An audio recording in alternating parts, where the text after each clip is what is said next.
दोस्तों आज मैं करने जा रहा हूँ सेटरिंग, स्लिप की सेटरिंग जो हम कर रहे हैं यहाँ पर देखो ये।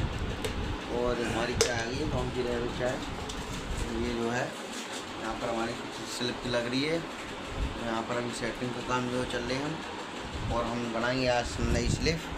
तो मैं आपको दिखाऊंगा, अभी स्लिप बना रहे हैं हम, अभी सेटिंग करके तैयार कर रहे हैं इसे, फिर सरिया का जाल बंधेगा, फिर उसके बाद रोड़ी का मसाला पड़ेगा।